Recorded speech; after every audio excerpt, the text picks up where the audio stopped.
our moderator to conduct through this session. Thank you, Shurabita, for your nice introduction. I welcome you all in today's debate, People's Debate. And it's a pleasure to host our three esteemed panelists, those who are already renowned in their own field. So at the outset, I'd like to talk about how we're going to navigate our session. We'll have some questions towards our esteemed panelists, and then we'll have some follow-up discussion along the line with that questions. And we'll also take questions from the audience, those who are with live, will be joining with the live session in the Facebook, and our panelists will be addressing those questions. So let's start with our first discussion. In recent times, where there has been a lot of discussion about the offshore wealth, and if you say about recent times, that would be partially wrong. I think it has been a lot of it has attracted a lot of discussion, and recently we have heard about the Pandora Papers that has again put the spotlight on the offshore wealth, but it's nothing new. Now, when we talk about inclusive growth and the offshore wealth of developing countries and its connection with the inclusive growth, a big part of the discussion comes under the umbrella of how the funds can be channeled towards the disadvantaged groups or the sectors that are pertinent to human development, such as education, health, and so forth. So at this point, I'd like to first ask our esteemed panelist, Professor Mustafizur Rahman sir, about that. What are the socio-economic implications of large-scale tax evasions in developing countries that we see? আমরা শুনে থাকি যে অনেকগুলো মানে বিশাল অঙ্কের অর্থ আমাদের দেশ থেকে চলে যাচ্ছে. One part of that aspect is যে এই স্ট্যাটিস্টিক্সটা আমরা আসলে কতটুকু রিলাই করতে পারি, এবং কিভাবে আমরা একটু ক্রেডিবল স্ট্যাটিস্টিক্স এদিকে পেতে পারি, এবং একই সাথে এটার সোশিও ইকোনমিক র্যামিফিকেশনস গুলো কি কি, এটা যদি স্যার একটু কাইন্ডলি ফার্স্টে আমাদেরকে বলেন. Thank you, moderator. My fellow panelists, let me first of all begin by thanking the ESC and the EMK Center for inviting me and for initiating this very important discussion. I think that at this particular juncture in the history of Bangladesh, I think this discourse is something which merits urgent attention from both the policymakers and also stakeholders like us. এটা একটা বড় কারণ হলো যে, as you have rightly mentioned, Robiul, that আমরা তো Pandora paper আমরা দেখলাম, এর আগে প্যারাডাইস এন্ড পানামা পেপারস আমরা দেখেছি, এবং সেগুলোতে বাংলাদেশেরও কারো নাম এসেছে। রিসেন্ট যেটা হয়েছে সেখানে এখনো পর্যন্ত কান্ট্রি স্পেসিফিক যেগুলো আসছে সেখানে বাংলাদেশের আসে না, বাট আমরা যেটুকু শুনতেছি সেখানেও আছে। Now, you have very rightly mentioned that আমাদের recent time, this has become very important in the context that আমরা দেখছি যে recent time এটা অ্যামাউন্টটা ডেভেলপিং কান্ট্রি এবং লো ইনকাম কান্ট্রি থেকে এটা বাড়ছে। আগে একটা ধারণা ছিল যে অফশোর এই সাইফোনিং অফ ক্যাপিটাল যেটা এটা একটা ডেভেলপড কান্ট্রি ফেনোমেনন, বাট এখন দেখা যাচ্ছে যে low income country and lower middle income country থেকে যে টাকাটা যাচ্ছে, রিসেন্ট এস্টিমেটস গুলো যেগুলো আছে, সেটা অনেকটাই দেখা যাচ্ছে যে ডেভেলপড কান্ট্রি অ্যান্ড অন্য যেগুলো আছে তাদের কাছ থেকে প্রায় সমান যাচ্ছে। বাংলাদেশের যদি আমরা দেখি গ্লোবাল ফাইন্যান্সিয়াল ইন্টিগ্রিটি যে রিপোর্ট বের করে, সেখানেও আমরা দেখছি যে প্রতি বছর এটা 8-9 বিলিয়ন ডলার করে গড়ে গত কয়েক বছরে এটা এটা চলে যাচ্ছে। এবং এটা হলো যে যেটুকু তারা এস্টিমেট করতে পারছে, এই যে 8-9 বিলিয়ন ডলারের যে এস্টিমেটটা তারা বলেন, সেটা কিন্তু অ্যাবাউট 80-82% হলো trade mispricing. So over invoicing and under invoicing, ইম্পোর্টের সময় ওভার ইনভয়েস, এক্সপোর্টের সময় আন্ডার ইনভয়েস করে এটা। সো ট্রেড মিসপ্রাইসিং এর মাধ্যমে যেটুকু যাচ্ছে ওইটুকুই আমরা জানতে পারছি। ডিরেক্ট যেটা চলে যাচ্ছে হুন্ডি হাওলা থেকে শুরু করে বিভিন্ন ভাবে সেটা কিন্তু আমরা ধরতে পারছি না। এখন এই অফশোর এই যে এখানে চলে যাচ্ছে, এটা ইউ হ্যাভ ভেরি রাইটলি আস যে এটার আমাদের সোশিও ইকোনমিক ডাইমেনশনটা কি। আমি যদি এটা ধরি যে আমাদের 8-9 বিলিয়ন ডলার করে চলে যায়, তাহলে আমাদের এই যে এডুকেশনে আমাদের ইনভেস্টমেন্ট, আমাদের হেলথে ইনভেস্টমেন্ট, সোশ্যাল সিকিউরিটিতে আমাদের ইনভেস্টমেন্ট, এটা হিসাব করলে আমরা দেখি যে জিডিপির বাংলাদেশে এটা 7-8%-এর বেশি না। ইভেন ভিয়েতনামের মতো একটা দেশেও এই তিনটা সেক্টরে আমরা দেখি যে প্রায় 20%-এর মতো স্পেন্ড করে। এটা একটা হিউজ একটা অ্যামাউন্ট যেটা দেশ থেকে সাইফনিং হয়ে যাচ্ছে, এবং এটা একটা পার্ট অফশোর বিভিন্ন যে ট্যাক্স হেভেন্স আছে সেখানে যাচ্ছে। সো এইটার পেছনে দুটো দিকে এটা দেখা যায়। It has to be attack from the supply side and also from the demand side. আমরা অনেক সময় সাপ্লাই সাইডের কথা বলি যে এটার ইমপ্লিকেশনস গুলো সোশিও ইকোনমিক, এটার ইমপ্লিকেশনস কি, এবং আমাদের ইনক্লুসিভিটি অফ দ্য গ্রোথ এটা কি। এবং আমরা দেখি যে আমাদের যে ট্যাক্স জিডিপি যে রেশিও, এটাও কিন্তু one of the lowest in developing and আমাদের সাউথ এশিয়াতে। সো এই যে 10% অফ দ্য আমাদের জিডিপি এটা যাচ্ছে হলো আমাদের রেভিনিউতে আমরা পাচ্ছি। এটা যদি আমি 8-5 year প্ল্যান যদি ধরি, যেখানে 14.5% ছিল, এই যে গ্যাপটা, এই গ্যাপটা কামস টু অ্যাবাউট $14 বিলিয়ন।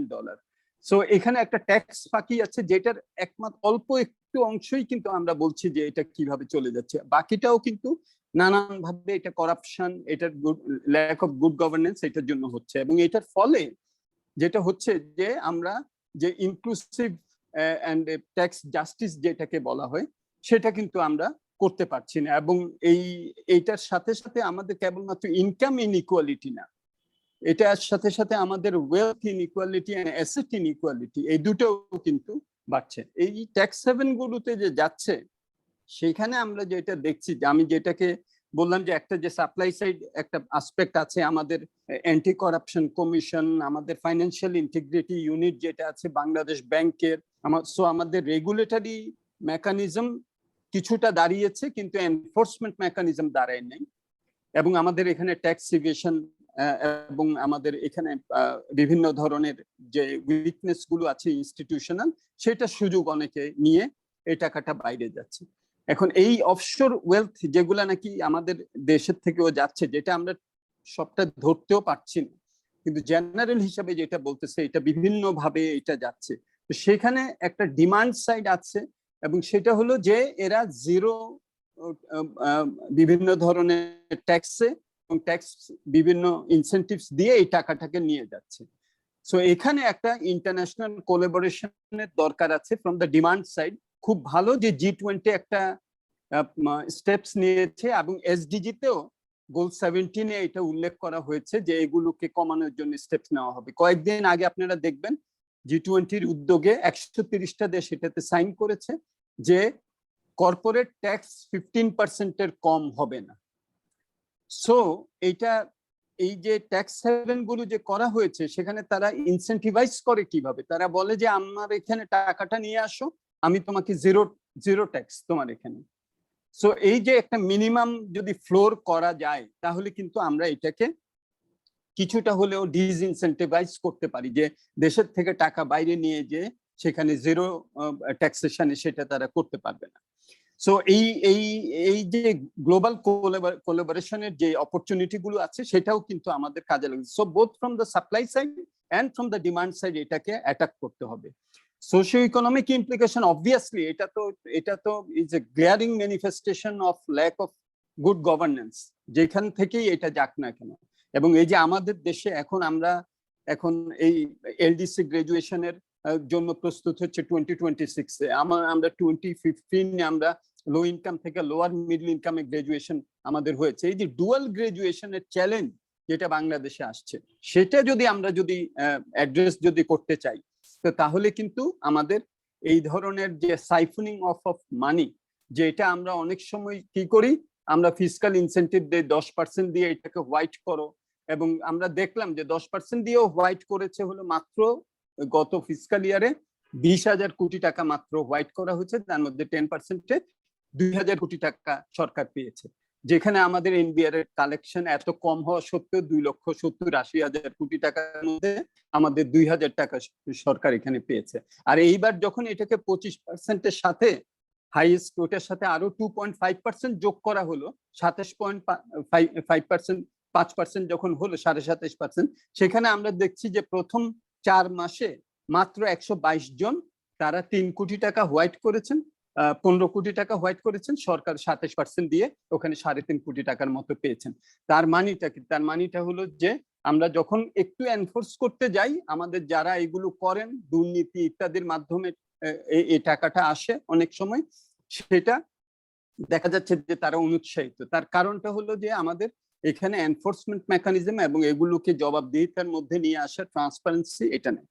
লাস্টে যেটা আমি বলবো যে এত অ্যানোমালিজের ভেতরেও আমাদের কিন্তু সুযোগ আছে এটাকে কার্ভ করার, এবং এই টাকাটাকে আমাদের সোশ্যাল যেসব সেক্টর আছে সেখানে এই টাকাটাকে ইনভেস্ট করার। সেটা হলো ডিজিটাল বিভিন্ন ধরনের যে আমাদের এখন সুযোগ আসছে, ফরেনসিক ইনভেস্টিগেশন আসছে, আমাদের NBR a transfer pricing sell করা হয়েছে এগুলোকে ধরার জন্য, তাদের ইনভেস্টিগেটিভ পাওয়ার, এগুলাকে যদি আমরা শক্তিশালী করি, তাহলে আমরা এই যে অফশোরে যে টাকাটা চলে যাচ্ছে বিভিন্ন ভাবে, এটা বিভিন্ন কোম্পানি খুলে, ফেক কোম্পানি খুলে, সেটাকে আমরা প্রতিরোধ করতে পারবো। সো এইটাকে আমাদের সেই দৃষ্টিভঙ্গি থেকে institutional capacity building and digital platform গুলোকে ইউজ করে ফরেনসিক এই ইনভেস্টিগেশন গুলোকে আমাদের করতে হবে। সেটা যদি করা যায় তাহলে আমাদের যে রিসোর্সটা আসবে সেই রিসোর্সটা কিন্তু আমরা ওই ইনক্লুসিভ গ্রোথের জন্য আমরা ব্যবহার করতে পারি। Inequality not in terms of just income but also in terms of wealth and asset inequality. এবং আমাদের এই যে এখন যে আমাদের গ্রোথ যেটা হচ্ছে, এটার সাথে সাথে যে এই 3টা ইনইকুয়ালিটি যে বাড়ছে আমাদের, সেটাকেও কিন্তু আমরা তাহলে কিছুটা হলেও হ্রাস টানতে পারবো। এবং এটার মাধ্যমে যেটা হয়েছে, এই ওয়েলথ ইনইকুয়ালিটি যেটা হচ্ছে, এটার মাধ্যমে যেটা হয়েছে যে এটা কিন্তু জেনারেশনাল ইনইকুয়ালিটি শুধু দিচ্ছে না, এটা ইন্টার জেনারেশনাল ইনইকুয়ালিটিও কিন্তু এখান থেকে আসতেছে, which is very dangerous for any society. কারণ এখানে একটা টেনশনের তখন জন্ম দেয়, এক্সপেকটেশনের, আমরা জানি যে is an era of high expectations, কিন্তু তখন এই ইনইকুয়ালিটি গুলো অনেক ধরনের সামাজিক টেনশনেরও জন্ম দেয়। সো যদি আমরা ইনক্লুসিভ একটা গ্রোথ আমরা করতে চাই, এবং সোশিও ইকোনমিক যে ইমপ্লিকেশনস এন্ড ইম্প্যাক্ট এই যে অফশোর ওয়েলথ সাইফুনিং এর কারণে যেগুলো নাকি হচ্ছে, সেটাকে আমরা তাহলে কিছুটা হলেও আমরা কমাতে পারবো। সো আমি পরবর্তীতে কোশ্চেন যদি থাকে আমি অ্যানসার দেব। Thank you moderator. Thank you, sir, for your nice speech and focusing on the socio-economic implications. Sir অনেক কিছু বলেছেন, এবং একটি কথা কিন্তু উঠে এসছে যে রিসেন্টলি বেশ কিছু আমাদের একটি ইন্টারন্যাশনাল কোলাবোরেশনের কথা স্যার বলেছেন, যেখানে G20 থেকে উদ্যোগ নেওয়া হয়েছে কর্পোরেট ট্যাক্স 15% করার, এবং এই বাংলাদেশেও বিভিন্ন স্টেপস নেওয়া হচ্ছে যাতে মানি লন্ডারিংটাকে যাতে ঠেকানো যায় এবং এই চ্যালেঞ্জটাকে অ্যাড্রেস করা যায়। সো এনফোর্সমেন্ট এবং এই ট্রান্সপারেন্সি ইস্যুতে এখন কথা বলার জন্য আমি ইনভাইট করছি, আমাদের সাথে আছেন Iftekhar Zaman sir, executive director Transparency International. Sir কাছে জানতে চাইবো যে আমরা যখন এগুলো নিয়ে কাজ করি, সেক্ষেত্রে এনফোর্সমেন্টের দিক থেকে এবং ট্রান্সপারেন্সির দিক থেকে কি ধরনের চ্যালেঞ্জেস আছে, এবং কেন আমাদের যে লিগ্যাল সিস্টেম আছে এটা এই স্ট্রিক্ট মেজার এনফোর্স করতে বারবার হোঁচট খাচ্ছে। Sir please. Thank you. I'm still struggling with my video, but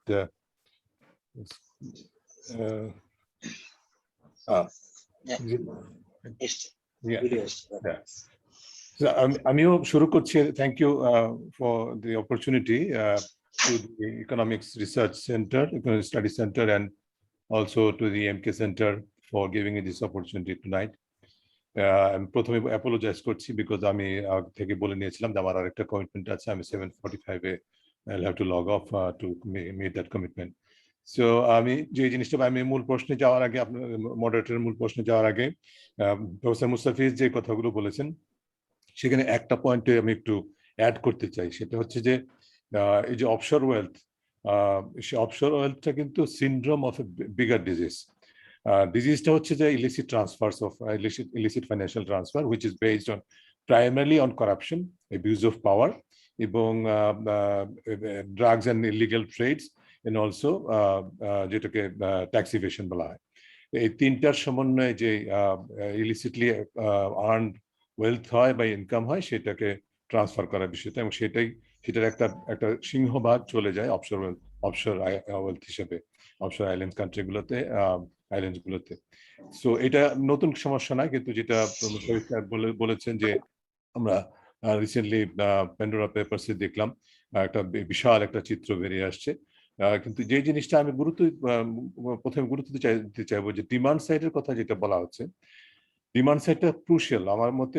supply side অবশ্যই আমরা we are the senders developing country হিসেবে, বিশেষ করে আমরা যেটা জানি যে ইলিসিট ট্রান্সফার যা হয় তার সিংহভাগই কিন্তু ডেভেলপিং কান্ট্রি থেকে ডেভেলপড সোসাইটি কান্ট্রিগুলোতে যায়, এবং সেটা যেতে পারে এই কারণে যে তারা কিন্তু এখনো পর্যন্ত তাদের লিগ্যাল অ্যান্ড ইনস্টিটিউশনাল সিস্টেমস গুলো এখনো কিন্তু ইলিসিট ট্রান্সফারের জন্য খুবই ওয়েলকামিং, খুব স্বাগত জানায়। আমি একটু বলতে চাই যে প্রথম এই যে ইলিসিট ওয়েলথের কথা বলা হচ্ছে সেটা কিন্তু সেটার 55% কিন্তু যায় হচ্ছে ডেভেলপড রিচ কান্ট্রিগুলোতে, আর বাকি 45 যাচ্ছে অফশোর ওয়েলথ হিসেবে। এবং ডেভেলপ কান্ট্রিগুলোর মধ্যে টপ লিডিং যেটা প্যান্ডোরা পেপারস দেখিয়েছে সেটা কিন্তু ইউনাইটেড স্টেটস, ইউকে, এই ধরনের কান্ট্রিগুলো, সুইজারল্যান্ড সহ। আমাদের পার্শ্ববর্তী দেশগুলোর মধ্যে মালয়েশিয়া, সিঙ্গাপুর, হংকং এই ধরনের দেশগুলোতেও কিন্তু ইলিসিট ট্রান্সফার ব্যাপকভাবে যায়, এবং সেটার সুযোগগুলো করে দেওয়া হচ্ছে বলে লিগ্যাল সিস্টেমে। International financial system, international banking system কিন্তু এখনো কিন্তু খুবই কন্ডিসিভ টু ইলিসিট ট্রান্সফার। এবং যদিও ইউনাইটেড স্টেটস ফর এক্সাম্পল তার হাতেই কিন্তু ইন্টারন্যাশনাল ব্যাংকিং সিস্টেমের রেগুলেটরি পাওয়ার সবচেয়ে বেশি, এবং যদিও সে ইন্টারন্যাশনালি রিসেন্টলি কিছু ইনিশিয়েটিভ নিয়েছে, কিন্তু লোকাল ন্যাশনালি ইন্টারেস্টিং হচ্ছে এই ন্যাশনালি কিন্তু ইউনাইটেড স্টেটস এর বেশ কিছু স্টেটস এর মধ্যে এমন লিগ্যাল সিস্টেম রিসেন্টলি ইন্ট্রোডিউস করেছে যেখানে totally tax free trust establish করা যায়। এবং প্যান্ডোরা পেপারসই দেখিয়েছে মোর দেন 100 ট্রাস্ট কিন্তু রিসেন্টলি এস্টাবলিশড হয়েছে ভেরিয়াস আমেরিকান স্টেটস এর মধ্যে, যার ফলে এই যে বাহামাস আইল্যান্ড বলেন বা অন্যান্য যে সমস্ত অফশোর কান্ট্রিগুলোতে আগে যে অ্যাট্রাকশনটা ছিল তার তুলনায় বেশি অ্যাট্রাকটিভ ডেস্টিনেশন হয়েছে ইউনাইটেড স্টেটস এর ভেরিয়াস স্টেটস। এবং আমি জাস্ট ইউনাইটেড স্টেটস এক্সাম্পল দিলাম, similar examples also exist because Pandora papers কিন্তু ইউকে তে ওয়েলথ অ্যাকুমুলেশনের কথা দৃষ্টান্তরা বেশ প্রকটভাবে এসেছে। সো আমার মূল পয়েন্টটা হচ্ছে যে এক নম্বর হচ্ছে যে আমাদের শুধুমাত্র প্রবলেমটাকে সাপ্লাই সাইড আমাদের ডেভেলপিং কান্ট্রি উন্নয়নশীল দেশগুলোর দিকে তাকালে হবে না, এখানে ইন্টারন্যাশনাল কোলাবোরেশনটা ইম্পর্টেন্ট।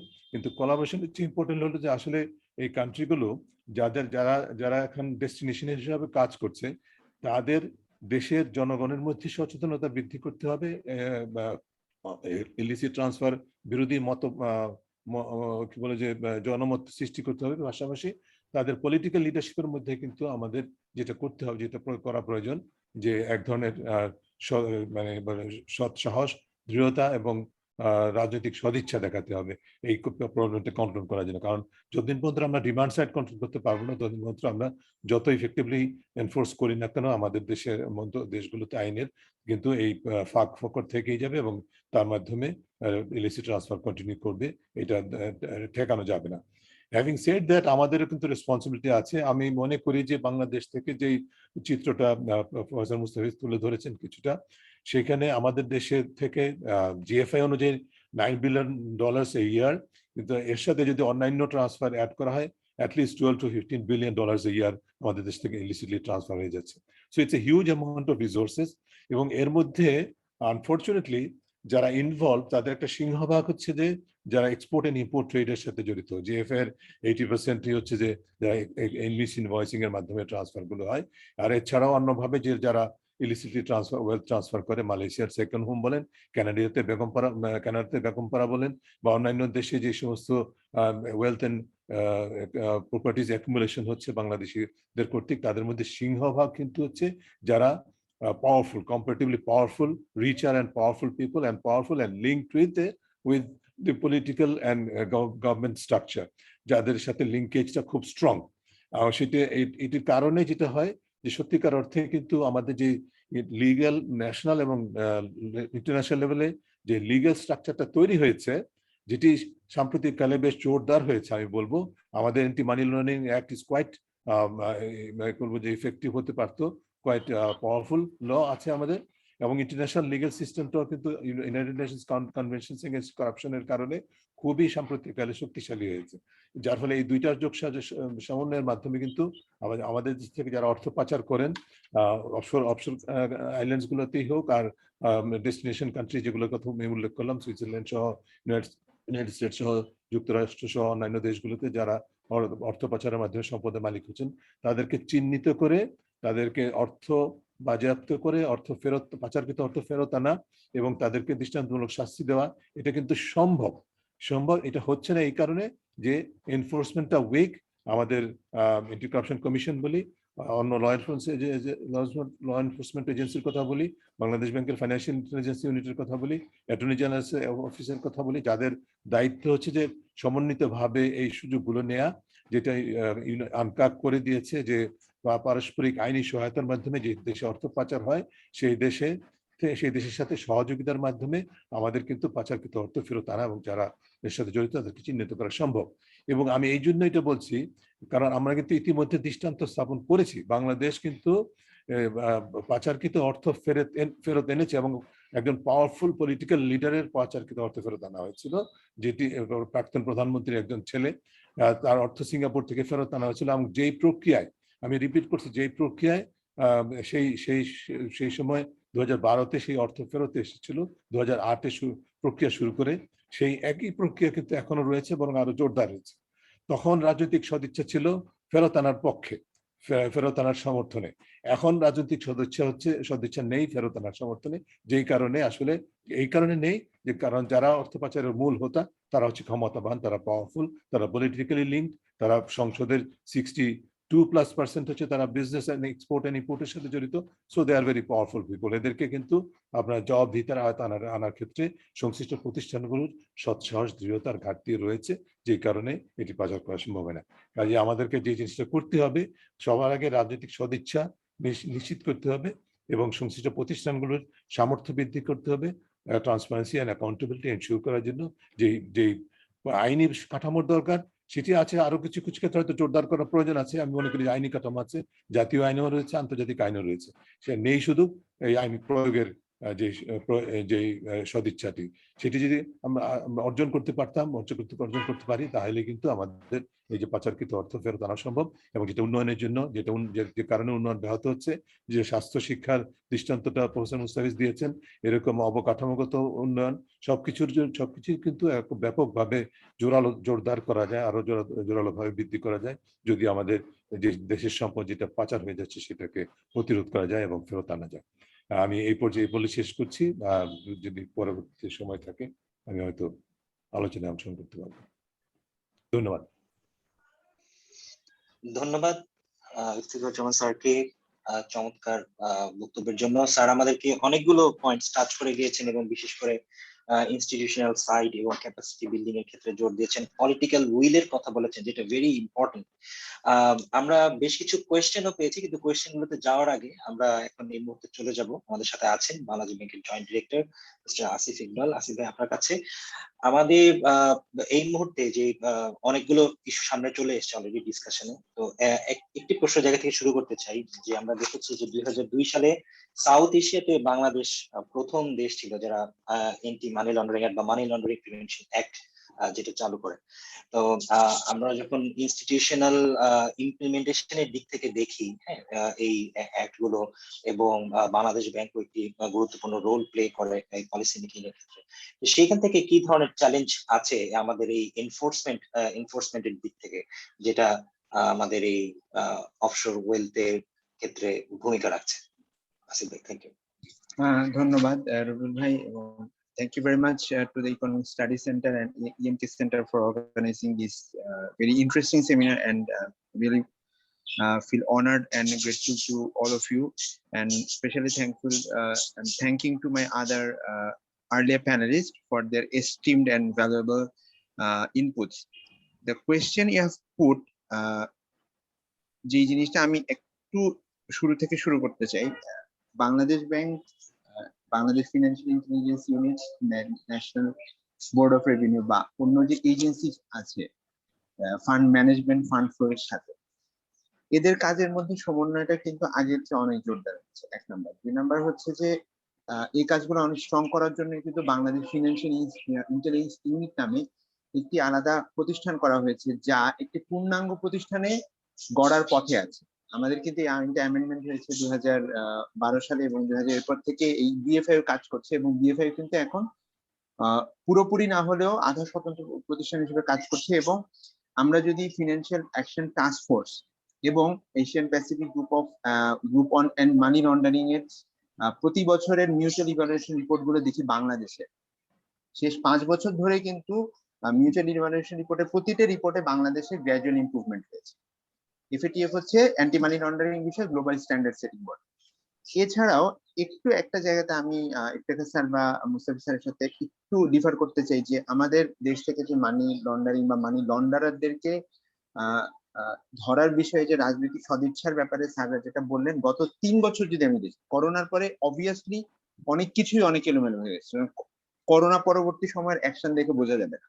এই সময় প্রত্যেকটা দেশের, প্রত্যেকটা পৃথিবীর প্রত্যেকটা অঞ্চলেরই সব ধরনের পলিসি মেকিং ইনিশিয়েটিভের একেবারেই একটা অন্যরকম পরিস্থিতি হয়েছে। আমরা যদি এর আগে 2 বছর দেখি, আমাদের এখানে কিন্তু বেশ কিছু, আমাদের মাননীয় অর্থমন্ত্রী মহোদয় থেকে শুরু করে মাননীয় প্রধানমন্ত্রী বারবার কিন্তু অর্থ পাচারকারীদের ব্যাপারে এই সমস্যাটা যে বিদ্যমান শীর্ষ পর্যায়ে থেকে রিকগনাইজ করা হয়েছে, এবং এই জন্য প্রয়োজনীয় আইন সংশোধন এবং প্রাতিষ্ঠানিক সংস্কারগুলোর কথা কিন্তু বলা হয়েছে। কিন্তু রাজনীতির সদিচ্ছার ব্যাপারটা যে অস্তিত্বহীন বা নেই, এটা বলাটা বোধহয় একটু বেশি আমাদের পক্ষে, আমি কি বলবো, মানে এটা আসলে এতটা ভিজিবল না। আরেকটা জিনিস আমাদের একটু তাকানো দরকার, যে মানি লন্ডারিং যে হচ্ছে বা অর্থ পাচারের ব্যাপারটা হচ্ছে, এটা কিন্তু আমাদের ইলিসিট আউটফ্লো হচ্ছে সেটা, আমাদের কিন্তু ইনফ্লো হচ্ছে। আমাদের একটা বড় চ্যালেঞ্জ এই ক্ষেত্রে যে আমাদের রিলায়েবল ডাটা সেট কিন্তু ইলিসিট ফান্ড ফ্লোটাকে যে আমরা এস্টিমেট করবো। ফর এক্সাম্পল, এই কনসেপ্ট নোটে যে গ্লোবাল ফিনান্সিয়াল ইন্টিগ্রিটি যে ডেটাটার কথা বলা হয়েছে, কিছুদিন আগে কিন্তু আমরা দেখেছি is of doing business index, যেটা নিয়ে বাংলাদেশ নিজেই কাজ করছিল গত কয়েক বছর ধরে, যে এটা কি স্ট্যান্ডার্ড ধরে আমাদের দেশের বিজনেস কন্ডিশনকে চেঞ্জ করতে হবে। এই ইন্ডেক্সটাই কিন্তু গত 3 মাস আগে প্রচন্ড মাত্রায় কোয়েশ্চেনের মুখে পড়েছে, এবং এটা আপাতত ওয়ার্ল্ড ব্যাংক কিন্তু ওরা শাটডাউন করেছে। আমরা এখন জিএফআই ডাটাটা ধরে যদি আমরা অ্যাকশন ধরতে যাই, একটা পলিসি নিতে যাই, সেই ক্ষেত্রে কিন্তু আমাদের একটা অদ্ভুত জায়গায় চলে যাওয়ার একটা ঝুঁকি রয়ে গেছে। সুতরাং আমাদের মানি লন্ডারিং প্রিভেনশন বা এই যে ডিটেকশনের ক্ষেত্রে এই মুহূর্তে আমাদের সবচেয়ে বড় যে চ্যালেঞ্জ, সেটা হচ্ছে apart from the public agency তো তাদের মতো করে ডাটা কালেক্ট করবে, ডাটা অ্যাকুমুলেট করবে, কিন্তু তাদেরকে একটা ব্যালেন্সিং সিচুয়েশন রাখার জন্য যে আমাদের বাংলাদেশের যে থিঙ্ক ট্যাঙ্ক গুলো আছে, তাদেরকে একটা হোম গ্রোন মডেলে, কারণ বাংলাদেশের ডেমোগ্রাফি এবং জিওগ্রাফি বিবেচনায় আমাদের ফিনান্সিয়াল অ্যাক্টিভিটিস, আমাদের ডেমোগ্রাফির আচরণের প্রেক্ষিতে যে ফিনান্সিয়াল ফ্লোটা হবে, সেটা ডেফিনেটলি নর্থ আমেরিকা বা ইউরোপের মতো হবে না। সুতরাং আমাদের ফান্ড ফ্লোটা কেমন হচ্ছে শুধুমাত্র কোয়ান্টিটির দিক থেকে না, কোয়ালিটির দিক থেকে। আমার যদি বলা হয় আজকে 50,000 কোটি টাকা চলে গেছে, এই টাকাটা কি আসলে চলে গেছে, কোন কোন দেশে গেছে, কারা নিয়েছে, এটা কি সব পাওয়ারফুল পলিটিক্যাল লোকজন নিয়েছে? কারণ আমরা এখনো জানি আমাদের ফরেন এক্সচেঞ্জ এই রেগুলেশন যেগুলো আছে, এগুলো কিন্তু পুরোপুরি ওপেন না। সুতরাং সেক্ষেত্রে অনেকে পার্সোনাল লেভেলেও ডিসকমফোর্ট ফিল করতে পারে, যে সে একটা এমনি ধরেন জমি বিক্রি করে সে এখান থেকে সিটিজেনশিপ এমনি চলে যাচ্ছে, তার অন্য কোনো উদ্দেশ্য নেই, উনি মাইগ্রেশন নিয়ে চলে যাচ্ছে। এটা তো আমরা গত 10 বছরে আমাদের মিডল ক্লাসের মধ্যে একটা বড় প্রবণতা দেখেছি, কিন্তু ওটাও কিন্তু ওনারা এখনো আমাদের ফরেন এক্সচেঞ্জ রেগুলেশন আওতায় নিতে পারেন। সেটা কারণ আছে, ওই রেগুলেশনটা এখনো পর্যন্ত আমরা কেন পুরোপুরি ওপেন আপ করি, তারও কিছু প্রেক্ষাপট আছে। সুতরাং আমাদের এখন প্রথম চ্যালেঞ্জ হচ্ছে আমাদের নিজস্ব reliable private sector data set তৈরি করে, যেটা দিয়ে আমরা পলিসি মেকারদেরকে একটা প্রপার কোয়েশ্চেন ছুড়ে দিতে পারি। দেন আমরা যদি এরকম বলতে থাকি যে হচ্ছে হচ্ছে, কিন্তু কতটুকু হচ্ছে, কি কোয়ান্টিটিতে হচ্ছে, সেটার কোয়ালিটেটিভ অ্যাসপেক্টটা কি, সেটা যদি আমরা অ্যাড্রেস করতে না পারি, আমরা কিন্তু পলিসি মেকিং ইনস্টিটিউশন গুলোতে একটা প্রপার অ্যাকাউন্টেবিলিটির জায়গা নিতে পারবো না। এটা হচ্ছে আমার মতে 1 নাম্বার চ্যালেঞ্জ। 2 নাম্বার চ্যালেঞ্জ হচ্ছে, আমরা যখন মানি লন্ডারিং এর কথাটা বলি, একটা জিনিস আমরা বোধহয় একটু মনে রাখা দরকার, গত 10 থেকে 15 বছরে বাংলাদেশে যে অ্যামেজিংলি ফেনোমেনাল গ্রোথ হয়েছে, এটার ফলে কিন্তু আমাদের প্রচুর প্রাইভেট ওয়েলথ অ্যাকুমুলেশন হয়েছে, যেটা খুবই স্বাভাবিক। এ ধরনের গ্রোথ স্টেজে আমরা যদি আমাদের ইকোনমিক থিওরি গুলোও দেখি, এ ধরনের গ্রোথ স্টেজে প্রাইভেট ওয়েলথ অ্যাকুমুলেশন হওয়াটা খুবই অবভিয়াস। এবং যদি প্রাইভেট ওয়েলথটা খুব দ্রুততম সময়ে, খুব অল্প সময়ে অনেক বেশি অ্যাকুমুলেটেড হয়ে যায়, খুব নেচারাল হিউম্যান বিহেভিয়ার হচ্ছে তারা এই টাকাটা দিয়ে কিভাবে কনজিউম করবে। একটা কনজিউমারি সোসাইটিতে আমাদের দেশে আমরা কি কনজাম্পশনের বা লাইফটাকে ওভাবে, যারা ওয়েলথি পিপলদের জন্য কি সেভাবে আমরা ফ্যাসিলিটি গুলো দাঁড়াতে পেরেছি? কারণ পানাটাও আমাদের দেশে অনেক সহজ না, আমাদের ল্যান্ড সাইজ অনেক ছোট, কিন্তু আমাদের ডেমোগ্রাফি অনেক বড়। এই কোশ্চেনটা আমাদের মাথায় রাখা দরকার। সুতরাং গত 10 বছরে শুধুমাত্র পিসমিল বেসিসে আমরা যদি জাস্ট 5 বছরের অবস্থা দিয়ে চিন্তা করি, তাহলে আমরা বোধহয় একটু মিসলিডিং হতে চলে যাব। আর আরেকটা ব্যাপার হচ্ছে, যেটা স্যাররা বললেন যে হ্যাঁ, ডেভেলপিং কান্ট্রি থেকে এখন যাওয়ার একটা বড় প্রবণতা, একটা বড় কারণ আছে। যেমন আমাদের দেশের পাসপোর্টের অবস্থান, যেমন আমাদের দেশে যদি আছে এটা প্রাইভেট পার্সন, ফর এক্সাম্পল আপনি যদি ট্রাভেল করতে চান, আপনি পাসপোর্ট নিয়ে কিন্তু ইচ্ছা মতো অনেক দেশে ঘুরতে পারবেন না। সে কারণে অনেকের মধ্যে এই মোটিভেশনটা দেখা যেতেই পারে, তার অন্য কোনো মোটিভ নেই, সে জাস্ট আরেকটা পাসপোর্ট নেওয়ার জন্য, যে পাসপোর্টের অবস্থানটা এটার চেয়ে হয়তো একটু বেটার। সুতরাং এই ক্ষেত্রে এই জিনিসটা আমাদের একটু জোর দেওয়া উচিত, যে আমাদের বাংলাদেশের পাসপোর্টটা যেন, যেটার জন্য আমাদের minister of foreign affairs already কাজ করছেন। সুতরাং এই যে ছোট ছোট ডেমোগ্রাফিক ফিচার গুলো যদি আমাদের মাথায় না রাখি, তাহলে কিন্তু আমরা এই ইলিসিট ফাইন্যান্সিয়াল ফ্লো এর ক্ষেত্রে আমরা আন্ডারস্ট্যান্ডিং লেভেলে পলিসি মেকার দেখে কিভাবে কোশ্চেন করবো, সেক্ষেত্রে আমরা একটু প্রবলেম পড়ে যাবো। এবং যেটা কিন্তু অলরেডি আমরা সবাই অ্যাকনোলেজ করি, আমরা যদি আমাদের ডেভেলপমেন্টের নেক্সট ট্র্যাজেক্টরিতে যেতে চাই, আমাদের অর্থ পাচারটাকে রোধ করতে হবে, যতটুকু অর্থ পাচার হয়ে গেছে সেটাকে ফিরিয়ে আনতে হবে। স্যার যেটা বললেন যে একজন প্রভাবশালীর ক্ষেত্রে অর্থ পাচার ফেরত আনাটা যেমন অনেক সহজ ছিল, কিন্তু আরো অনেক অর্থ পাচার চলে যাওয়া অর্থ আনাটাও কিন্তু আসলে সহজ না। যেমন আমরা অন্য একটা উদাহরণ যদি দিই, হয়তো এটা রিলেভেন্ট না, বঙ্গবন্ধুর খুনিদের সবাইকে কিন্তু এখনো দেশে আনা যায়নি, কারণ ওই দেশগুলো কিন্তু কোঅপারেট করেনি। সুতরাং অর্থটা যখন একটা দেশে চলে যায়, অন্য একটা দেশে চলে যায়, সেখান থেকে আনাটা আসলে সবসময় এত সহজ হয় না। তবে এই জায়গাতে আমাদের নেক্সট লেভেলে যেটা করা দরকার, আমাদের ডেভেলপমেন্ট অ্যাপ্রোচটা বাংলাদেশের অনেক বেশি ইনস্টিটিউশন সেন্ট্রিক করা দরকার। যেন আমাদের ইনস্টিটিউট, ফর এক্সাম্পল এনবিআর, আমাদের ন্যাশনাল বোর্ড অফ রেভিনিউ, কিন্তু তাদের স্কিল নাও, তাদের যেমন অনেকগুলো ইম্প্রোভাইজেশন বা অনেক কলেবর বৃদ্ধি করে, কিন্তু এখনো প্রয়োজনের তুলনায় এনবিআর এর কিন্তু লোকবল সংকট বলেন, লোকবলের রিসোর্স যেটা আমরা বলি, তাদের জন্য যে সাপোর্টিভ রিসোর্স প্রদান করে, সেটা কিন্তু এখনো পর্যন্ত অনেক বেশি দেওয়া রয়ে গেছে। সুতরাং এনবিআর কে আরো ইন্ডিপেন্ডেন্ট, আরো স্ট্রং, আরো রিসোর্সফুল একটা অর্গানাইজেশন পরিণত করা অনেক বেশি দরকার, যাতে আমাদের ট্যাক্স স্ট্রাকচারটার অনেক বেশি আমাদের ডেভেলপমেন্ট ফ্রেন্ডলি করা যায়, এবং আমাদের ট্যাক্স ইভেশনের পার্টটা যেন এনবিআর আরো এফিসিয়েন্টলি অ্যাড্রেস করতে পারে। বিএফআই এর ক্ষেত্রে আমরা যেটা বললাম, যে বিএফআই অলরেডি একটা পূর্ণাঙ্গ প্রতিষ্ঠান হওয়া প্রক্রিয়া, কিন্তু এই প্রক্রিয়াতে বিএফআই কে আরো স্কোপ, যেমন আপনি শুধু, যেমন একটা আমাদের মধ্যে এখন কিন্তু একটা ক্লিশে ধারণা রয়ে গেছে যে আমাদের ট্রেড বেস মানি লন্ডারিং এ সবকিছু হয় হচ্ছে ইয়ে দিয়ে, ওভার ইনভয়েসিং আন্ডার। মজার ব্যাপার হচ্ছে যে গত 3-4 বছর যদি আমরা দেখি, ওভার ইনভয়েসিং আন্ডার ইনভয়েসিং খুবই কম হয়, কারণ ব্যাংক এবং এরা জানে যে এটা দিয়ে আসলে, এটা দেখতে আসে সবচেয়ে বেশি ইন্টারেস্টিং। আমি একটা ছোট্ট উদাহরণ দিই, আমাদের কি ধারণা আছে যে আমাদের ইন্টারন্যাশনাল যে কুরিয়ার গুলো আছে, ওগুলোর মাধ্যমে আমাদের কি পরিমাণ টাকা যে লন্ডার হয়? কারণ এখানে অনেক স্মল কুরিয়ার কাজ করে, যারা ওগুলোর সঙ্গে লার্জ বাল্কে, মানে আপনি এখান থেকে আমেরিকা টাকা দিয়ে পাঠাতে চান, মাল পাঠাতে চান, সরাসরি ডিএচএল এ পাঠাতে আপনার একটা টাকা লাগবে, কিন্তু আপনি এখানে একটি স্মল কুরিয়ারকে পাঠাবেন, সে একটা বাল্কে দুবাইয়ে পাঠাবে, দুবাই থেকে পাঠিয়ে দিবে। এইসব পদ্ধতিতে টাকা চলে যাচ্ছে কিনা। সুতরাং বিয়ন্ড ব্যাংকিং চ্যানেল, আমরা ব্যাংকিং চ্যানেলটাকে শুধু যতটা ফোকাস করি, বিয়ন্ড ব্যাংকিং চ্যানেল আমাদের কি চিত্রটা, এটা কিন্তু আমাদের কাছে আসলেই পরিষ্কার না। এই চিত্রটা আনার জন্য বিএফআই এর অনেক বেশি স্কোপিং বাড়ানো লাগবে, রিসোর্স অনেক বাড়ানো লাগবে, এবং তাদের আরো বেশি ইকুইপমেন্ট দিতে হবে। নেক্সট যে আমাদের যেটা লাগবে, আমাদের যে রিলেভেন্ট এজেন্সি গুলো আছে, বাংলাদেশ ব্যাংক থেকে শুরু করে securities exchange commission, insurance regulator, বা ইভেন পোস্টাল ডিপার্টমেন্ট বলেন, এনজিও যারা ইয়ে করে, মানে সুপারভাইজ করে, সবাইকে রিস্ক বেস সুপারভিশন বা মনিটরিং এর জন্য প্রিপেয়ার করতে হবে। এটার কোনো বিকল্প নেই, এটা ছাড়া আমাদের হবে না। আর একটা কোয়েশ্চেন আপনি বলতে পারেন যে আমাদের এখানে আমাদের পাবলিক ইনস্টিটিউশন গুলো ট্রান্সপারেন্সি বাড়ানো দরকার। আপনি যদি গত 10-12 বছর ধরে দেখেন, পাবলিক ইনস্টিটিউশন গুলোর ডেটা, রিলিভেন্ট পাবলিক ডেটা এত বেশি অ্যাভেলেবল, ওয়েবসাইটে বোধহয় আর কখনো ছিল না। কিন্তু তাহলে আমরা কোন ধরনের ট্রান্সপারেন্সি চাই তাদের কাছ থেকে, কি ধরনের জিনিস চাই, সেই জিনিসটা আমাদের একটা এগ্রিড আপন জায়গায় আসতে হবে। আর last but not the least, আমাদের দেশের দুটো জিনিস করতে হবে। একটা হচ্ছে আমাদের দেশে এখনো পর্যন্ত ফিনান্সিয়াল লিটারেসি। আমরা মনে করি যে আমাদের দেশে ফিনান্সিয়াল লিটারেসি বুঝি রিক্সা পুলার বা লো ইনকামের পিপলদের মধ্যে কম, শুধু তা না, আমাদের আমরা ব্যক্তিগত অভিজ্ঞতা বলে, আমাদের ইনস্টিটিউট, আমাদের অনেক রিচ পিপল, অনেক বিজনেসম্যান বলে, ইভেন অনেক একাডেমিশিয়ানদের মধ্যে আমরা দেখেছি ফিনান্সিয়াল লিটারেসির যথেষ্ট অভাব আছে। সো ফিনান্সিয়াল লিটারেসি আমাদের সব লেভেলে ছড়াতে হবে। সর্বশেষে আমাদের বিজনেস, আমাদের পলিসি, আমাদের রেগুলেশন গুলোকে অনেক বেশি বিজনেস ওরিয়েন্টেড করতে হবে, যেন আমাদের বিজনেস গুলো এখানেই বিজনেস করতে পারে, যেটার জন্য অলরেডি অনেক অ্যাকশন নেওয়া হয়েছে এবং ভবিষ্যতে আনা হবে। কিন্তু এগুলো যদি আমরা করতে পারি, আমরা আমাদের মনে হয় আমরা এই অর্থ পাচার জনিত সমস্যাটাকে আরো বেটার ওয়েতে অ্যাড্রেস করতে পারবো। Thank you very much. ধন্যবাদ সিদ্দিক ভাই। আমরা আমাদের সাথে ইফতেখার জামান স্যার হয়তো লিভ করবেন একটু পরে, তো আমরা কিছু কোয়েশ্চেন্স নিয়ে নেই। এর মধ্যে যদি আমাদের প্যানেলিস্টদের কোনো কোয়েশ্চেন থাকে একে অপরের প্রতি, আমরা সেটাও একটু নিয়ে নিতে পারি এই মুহূর্তে। একটি কথা এসছে আসিফ ভাইয়ের স্পিচ থেকে, যে হোম গ্রোন মডেলে আমাদের নিজস্ব ডেটা বা ইন্ডেক্স তৈরি করা, এটাকে ট্র্যাক করার জন্য।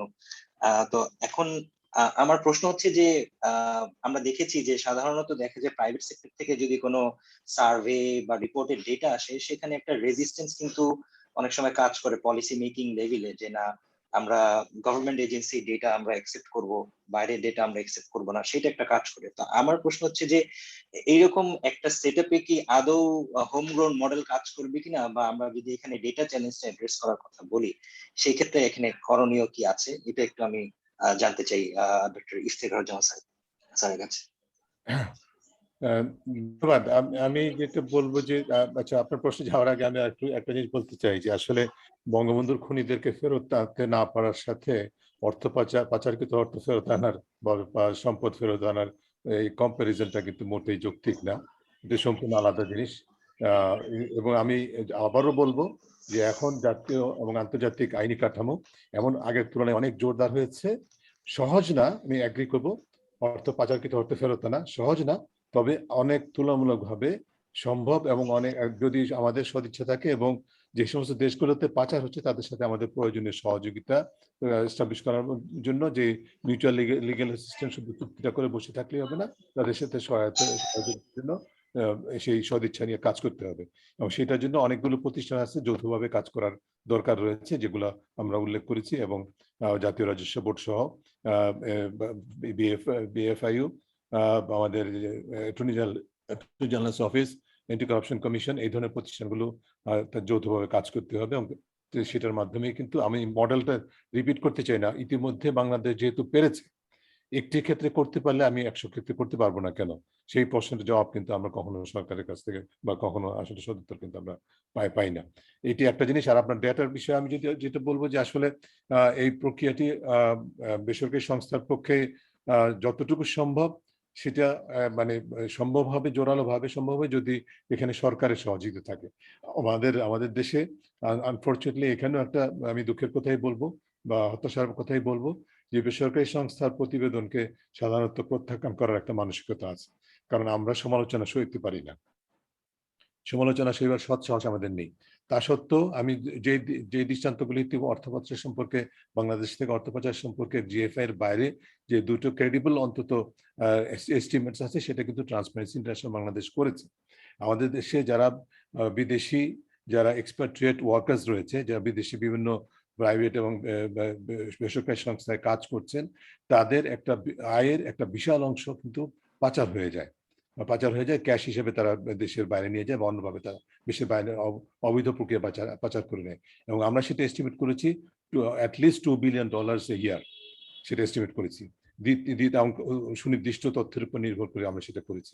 দ্বিতীয়, যেটা আমাদের দেশ থেকে যারা বিদেশে যায় অভিবাসী কর্মী, তারা যে ভিসার জন্য, বিশেষ করে আমরা 6টি দেশের ক্ষেত্রে সেটা প্রাক্কলনটা করেছিলাম, যারা যে সমস্ত দেশগুলোতে আসলে ভিসাটা বিনামূল্যে পাওয়ার কথা, ভিসার জন্য অর্থ দিতে হয় এবং ওয়ার্ক পারমিটের জন্য অর্থ দিতে হয়, যেটা বিনামূল্যে, দুটি বিনামূল্যে হওয়ার কথা।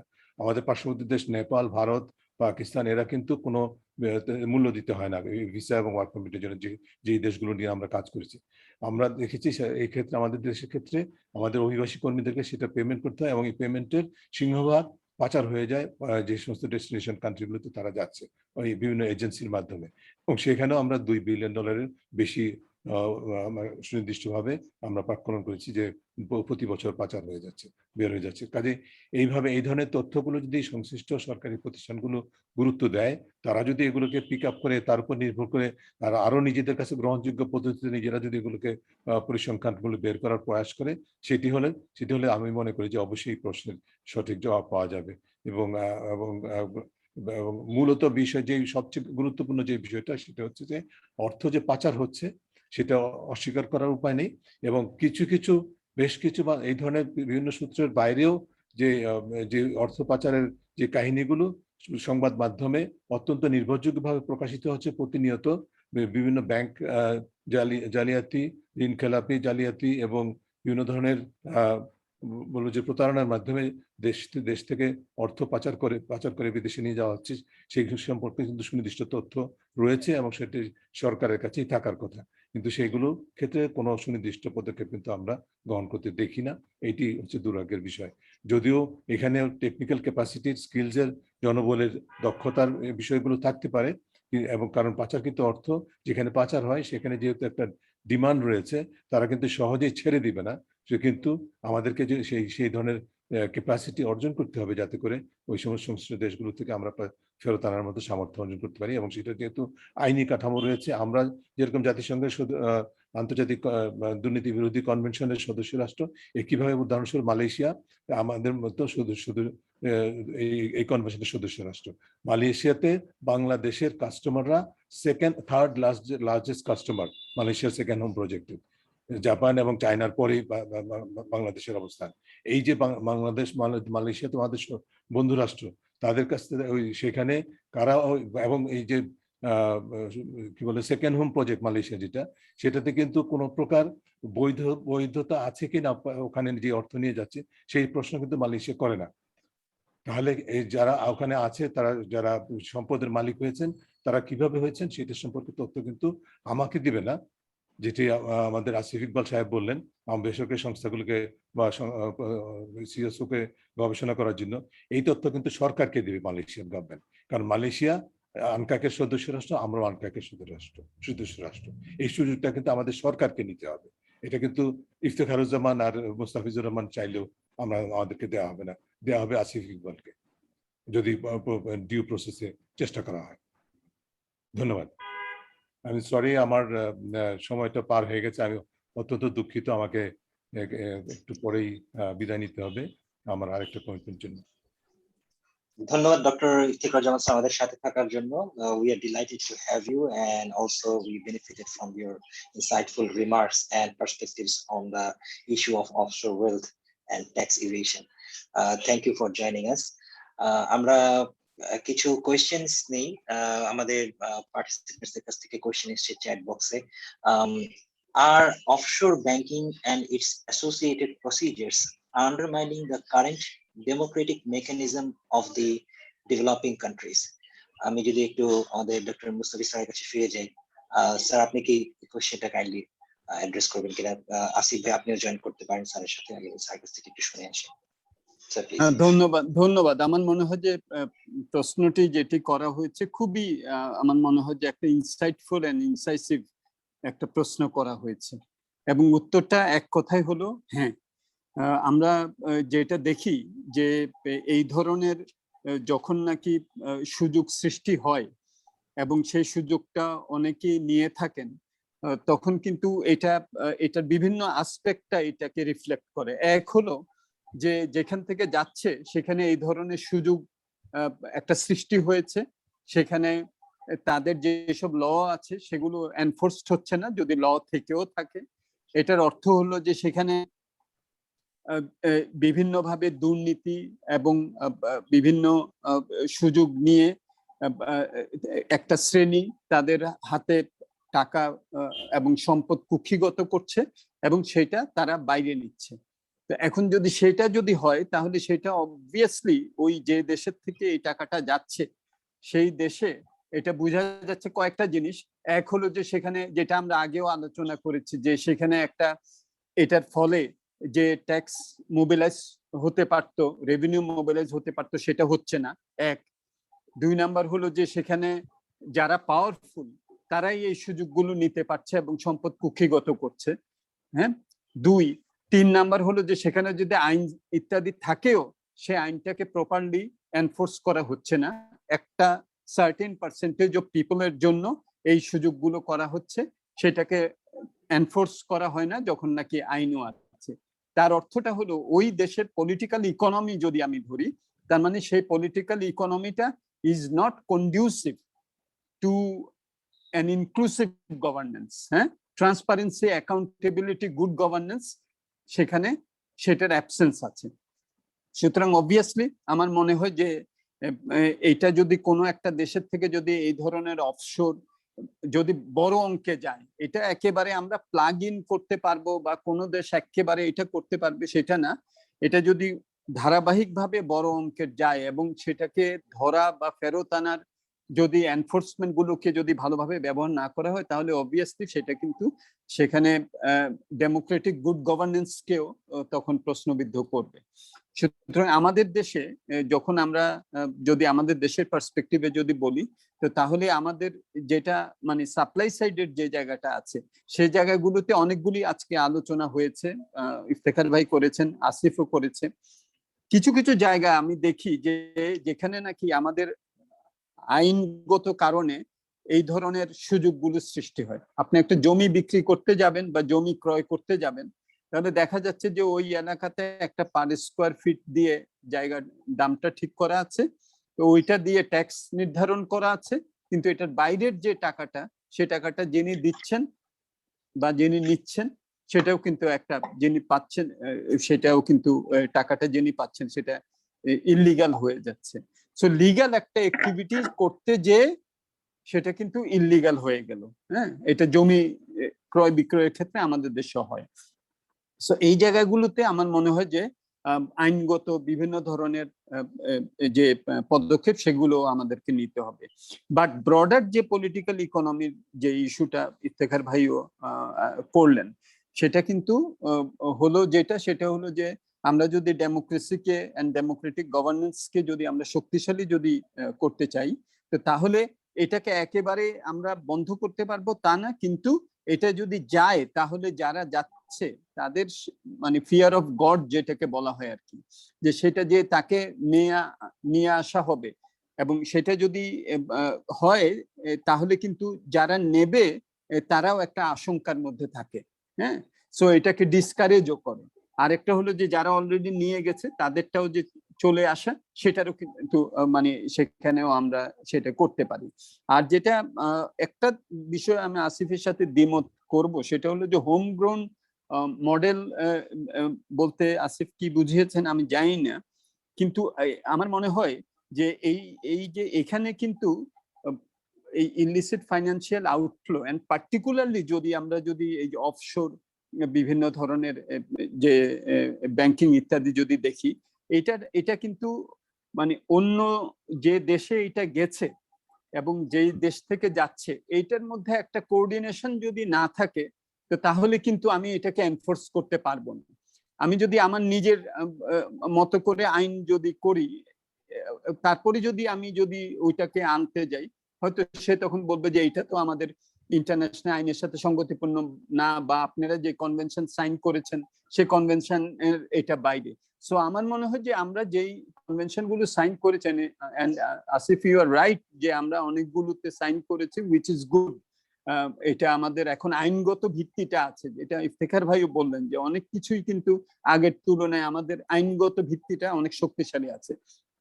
সেটার সাথে কমেন্সুরেট, সেটার সাথে অ্যালাইন্ড কিন্তু আমার আইনগুলোকে করতে হবে। তা না হলে পরবর্তীতে আমরা কিন্তু ওইটাকে এনফোর্স করতে গেলে তখন কিন্তু নানান ধরনের সুবিধা হবে। আরেকটা যেটা, সেটা হলো data integrity. Data integrity is becoming so important. একটা যেটা ভালো এখন যেটা হচ্ছে সেটা হলো যে অনেক সময় আমরা যখন বড় সার্ভে করি, আমরা কি করি, আমরা বিবিএস কেও আমাদের সাথে পার্টনার হিসাবে নেই, যাতে করে বিবিএস এটাকে একটা ভ্যালিডিটি করতে পারে, হ্যাঁ, যে না এই মেথোডোলজিটা ঠিক আছে, দিস ইজ রিপ্রেজেন্টেটিভ, এটা ন্যাশনাল লেভেলে রিপ্রেজেন্টেটিভ, এটা হয়তো বা ডিভিশনাল লেভেলে হতে পারে, আরো বড় যদি হয় এটা জেলা লেভেলে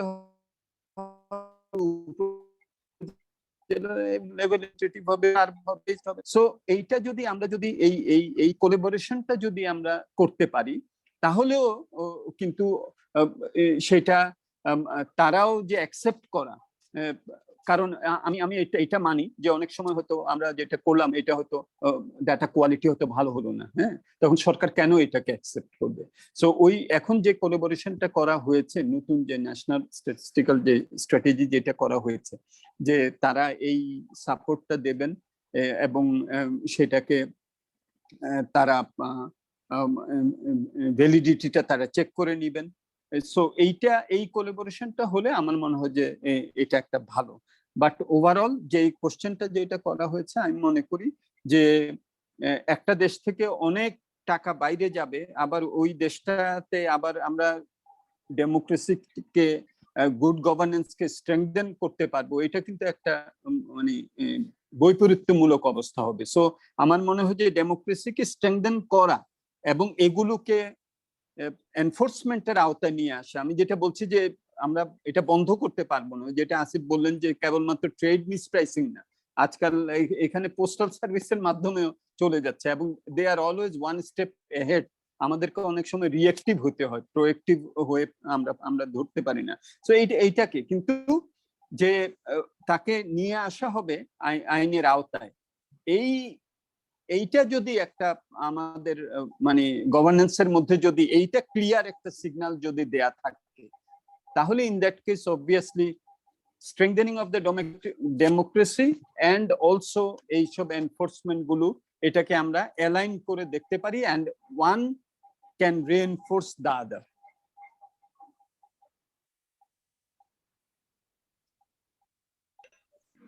থ্যাংক ইউ। ধন্যবাদ sir.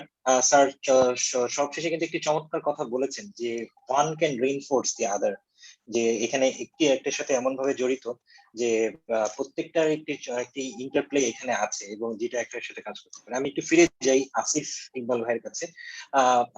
would you like to respond to some of the comments that Musavi sir has made? Well, no. Specifically, I fully agree with every point, sir, especially the part what I mentioned about the homegrown model.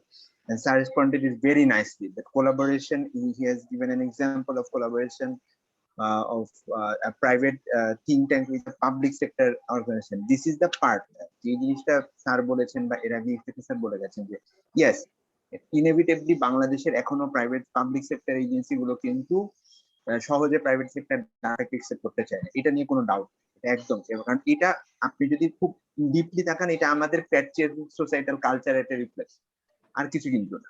আমরা যেহেতু প্যাট্রিয়ার্কিক মানে social স্ট্রাকচারে বড় হই, যেখানে বাবাকে ইয়ে করা যায় না, কোয়েশ্চেন করা যায় না, এখানে পাবলিক সেক্টর এজেন্সি নিজেকে একজনের গার্ডিয়ান লেভেলে চিন্তা করে, so they don't like to be question. কিন্তু স্যার যেটা বলে স্ট্রেংথেনিং অফ ডেমোক্রেসি, আমি যে পয়েন্টটা বলেছি, আমাদের ইনস্টিটিউশন গুলোকে স্ট্রং করতে হবে। ইনস্টিটিউশন স্ট্রং করার একটা বড় উপায় হচ্ছে যে প্রতিষ্ঠানগুলোকে অ্যাকাউন্টেবল করার একটা প্র্যাকটিস গড়ে তুলতে হবে, যে তাদেরকে যে প্রশ্ন করলে তারা যেন রিয়াক্ট না করে, শুনে, যে সব কথা না মানুক কিন্তু আমি যে প্রাইভেট সেক্টর কথা শুনবো, এটার একটা প্র্যাকটিস কিন্তু লম্বা সময় শুরু করতে হবে। এটার কাজটা কিন্তু থিঙ্ক ট্যাঙ্ক গুলোকে রিলেন্টলি করে যেতে হবে, কারণ পাবলিক সেক্টরকে তো কথা শোনানোটা বা অ্যাকাউন্টেবল করাটা এটা মানুষের জন্য জরুরি। এটা এখন আমরা যদি দেখতে পাই যে না পাবলিক সেক্টর এজেন্সি এগিয়ে আসছে না, somebody has to ring the bell, somebody has to move a step ahead, যে কারণ এখানে থিঙ্ক ট্যাঙ্ক গুলোর রোলটা ওখানে, কারণ থিঙ্ক ট্যাঙ্ক গুলো কিন্তু এখানে আমাদের সিভিল সার্ভিস অর্গানাইজেশন রিপ্রেজেন্টেটিভ হিসেবে পিপলস ভয়েসের মতো কাজ করে, যে না আপনি কথাটা শুনবেন না, কারণ শুনতে হবে, প্রবলেমটা শুনেন, আপনি না মানে শুনতে হবে। এই জিনিসটা আমাদেরকে আমাদের হোমগ্রোন একটা স্ট্রাকচার তৈরি করবে, আমাদের ডেটা, বেটার ডেটা, স্যার যেটা বলেন কোয়ালিটি ডেটা প্রোডাকশনের ক্ষেত্রে একটা হিউজ রোল প্লে করবে। তো এখানে আমার মনে হয় স্যার যেটা এত সুন্দর করে বলেছে অ্যাড করার কিছু। থ্যাংক ইউ ভেরি মাচ এই পার্টটা।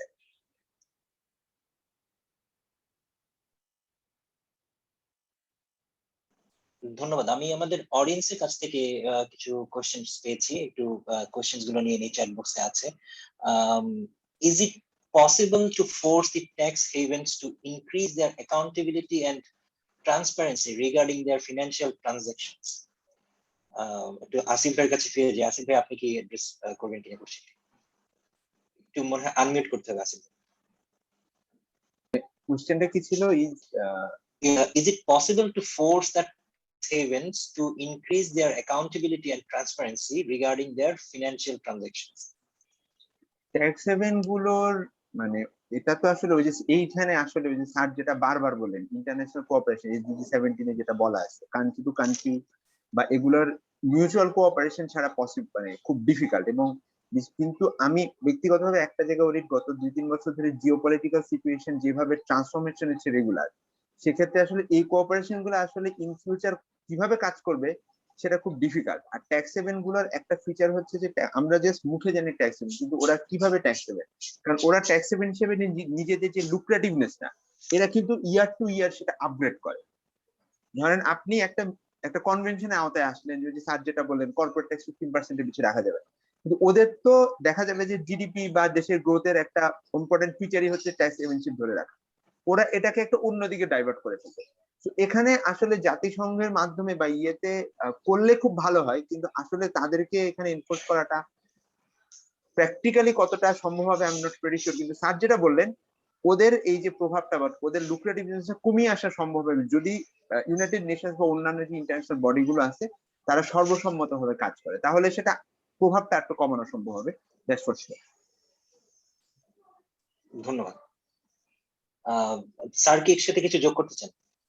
হ্যাঁ, না, যেটা আমি বলছিলাম এবং আসিফও বললেন সেটা হলো যে এই যে আমরা এখন যে 15% মিনিমাম রাখতে হবে, হ্যাঁ, কর্পোরেট ট্যাক্স, এটা যদি এখন 130টা দেশ এটার কিন্তু মেম্বার হয়েছে, হ্যাঁ, এটাকে সম্মতি দিয়েছে।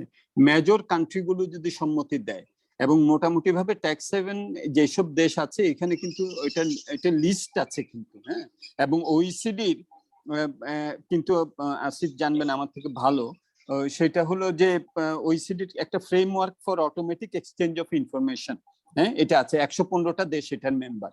সো এইগুলোকে যদি আমরা যদি আরো সার্বজনীন করতে পারি, অন্যদেরকেও নিয়ে আসতে পারি এটার মধ্যে, হ্যাঁ, একটা গ্লোবাল যদি একটা কম্প্যাক্ট করা যায়, তাহলে কিন্তু ওই যে এই আমি তো খুবই আশাবাদী যে এই যে অল মেজর কান্ট্রিজ কিন্তু এই 15% এইটাতে এগ্রি করছে। এখন ট্যাক্স হেভেনের মেজর একটা কিন্তু অ্যাডভান্টেজ তারা নিতে চায় যে আমার এখানে আসো, আমার এখানে কর্পোরেট ট্যাক্স 0, ঠিক আছে। সো এইটা করেই কিন্তু তারা ওখানে তাদের এই এটাকে অ্যান্টাইস করে, যেটাকে বলে আর কি, হ্যাঁ।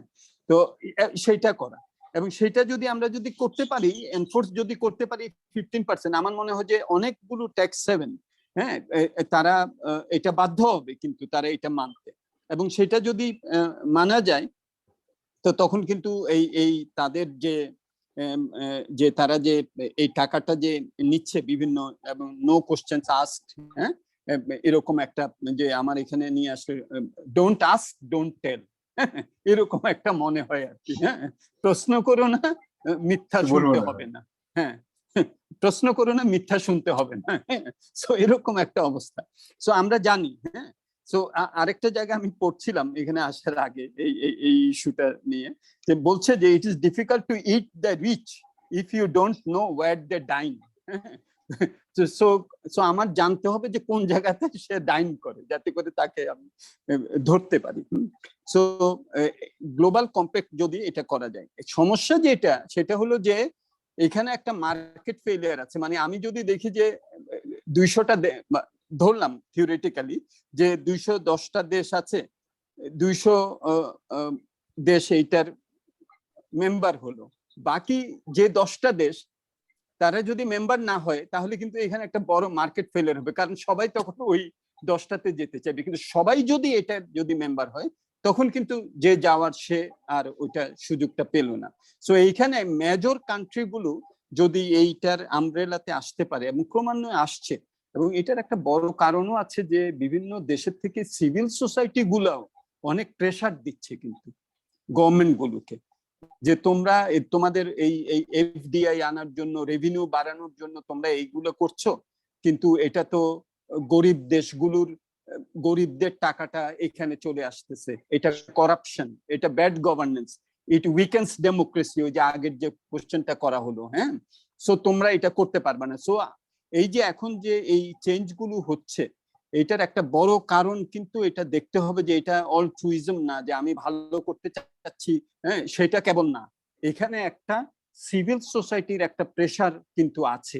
হ্যাঁ, যে যে এইটার এইগুলার অর্থটা হলো যে করাপশন, এগুলার অর্থটা হলো যে এখানে lack of transparency, accountability on those countries, এইটা একটা।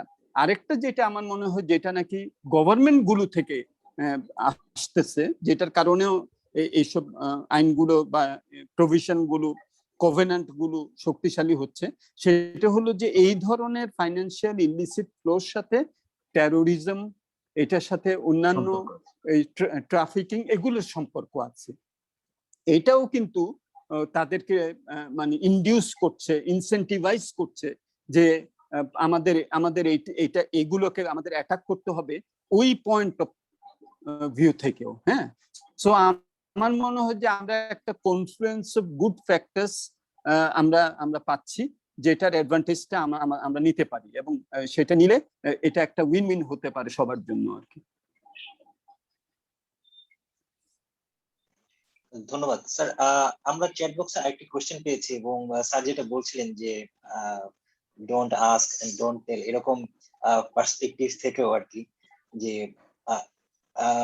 all economic and financial arguments aside, is offshore banking and hedge funds morally supportable?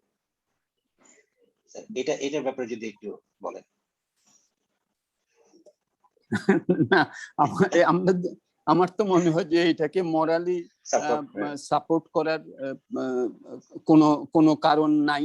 হ্যাঁ, কিন্তু হ্যাভিং সেড দ্যাট, আমি এটাও বলবো যে যেটা আসিফ একটা পয়েন্ট বলেছিলেন, আমার মনে হয় সেটা পরবর্তীতে আমরা আলোচনা করিনি, সেটা হলো যে আমার দেশে ইনভেস্টমেন্টের জন্য কন্ডিউসিভ এনভায়রনমেন্ট সৃষ্টি করা, এটাও কিন্তু একটা সরকার হিসেবে এবং একটা দেশ হিসেবে আমার কিন্তু দায়িত্ব। হ্যাঁ, যাচ্ছে কেন, ক্যাপিটাল যাই হলো প্রফিট সিক করার জন্য, তাই না? সো যখন নাকি সে দেখে যে আমি এখানে ইনভেস্ট করতে পারবো না, তাকে সে কিন্তু ইনসেন্টিভাইজড হয় ওই রিস্কটা নিতে। হ্যাঁ, এটা তো একটা রিস্ক, যখনই মানে এটা যাচ্ছে তার হাতের বাইরে অন্য একটা অফশোর কোম্পানি ইত্যাদি যাচ্ছে, it's always there is some element of risk. আর আমাদের এখন যেগুলো আমরা আইন কানুন ইত্যাদি ইন্টারন্যাশনাল কভেন্যান্ট এগুলো করছি, এটার হয়তো রিস্ক আরো বেড়ে যাচ্ছে, তাই না? কিন্তু তারপরও রিস্ক কেন নিচ্ছে? একটা কারণ যেটা, সেটা হলো যে আমরা অনেক সময় আমাদের নিজেদের দেশের ভিতরে আমার উদ্যোক্তার জন্য, আমার বিনিয়োগকারীর জন্য যে ধরনের এনভায়রনমেন্টটা আমার দেয়া দরকার, অনেক সময় আমরা সেটা দিতে পারি না। হ্যাঁ, so it is morally obviously এটাকে সাপোর্ট করার কোনো কারণ নাই, বাট হ্যাভিং সেড দ্যাট, আমার মনে হয় যে যারা এগুলো করার জন্য এন্টাইজড হন, হ্যাঁ, উদ্বুদ্ধ হন, হ্যাঁ, বা লোভী হন, তারা যাতে আমাদের দেশে যাতে এই টাকাটা আমরা রেখে আমাদের দেশের ইনভেস্টমেন্টের জন্য যাতে কাজে লাগাতে পারি, সেটা আমাদের চেষ্টা করা উচিত। কারণ হলো আমি দুইটা ভাগ করতে পারি, একটা হলো লিগালি আর্নড মানি গোয়িং আউট, আরেকটা হলো ইললিগালি আর্নড মানি গোয়িং আউট। এটার মধ্যে কিন্তু পার্থক্য করতে হবে। হ্যাঁ, লিগালি আর্নড যেটা, সে কিন্তু আমার মনে হয় যে কন্ডিউসিভ এনভায়রনমেন্ট পেলে সে আমার এখানে এটা টাকাটা রেখে হয়তো ইনভেস্ট করবে, যে জন্য সরকার মাঝে মাঝে ওই যে বিভিন্ন ভাবে তাদেরকে 10% ইত্যাদি দিয়ে করে। ইললিগালি যেটা, অবভিয়াসলি এটা হলো মানে একটা ক্রাইম, এবং এখানে আইনগত ব্যবস্থা তো একটা, এটা দেশের ভিতরেও যদি থাকে, যদি এটা বাইরেও না যায়, দেশের ভেতরে থাকলেও তো এটা দিস ইজ ইললিগাল মানি, তাই না? করাপশন করেছে, ঘুষ খেয়েছে, সেটা দ্বারা এই টাকাটা হয়েছে। হ্যাঁ, সো সুতরাং সেটা কিন্তু বাইরে না গেলেও আপনার এটা ইমমরাল।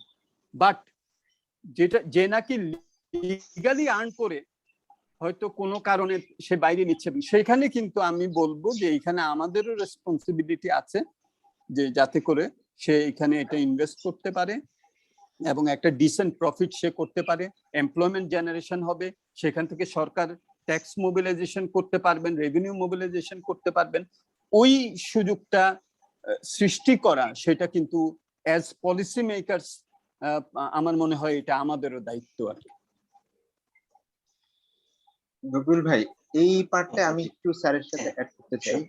এই অফশোর ব্যাংকিং হেজ ফান্ডের ক্ষেত্রে কোশ্চেনটা হচ্ছে যে এটা মরালি অ্যাকসেপ্টেবল, প্রশ্নটা করা হয়েছে এই জায়গা থেকে আমি বলতে চাচ্ছি, দেখেন কোন ফিনান্সিয়াল ইনস্ট্রুমেন্ট, পৃথিবীতে যত ফিনান্সিয়াল ইনস্ট্রুমেন্ট আছে এগুলোকে আসলে মরাল প্যারামিটারে পরিমাপ করতে যাওয়াটা ইটস নট রেশনাল।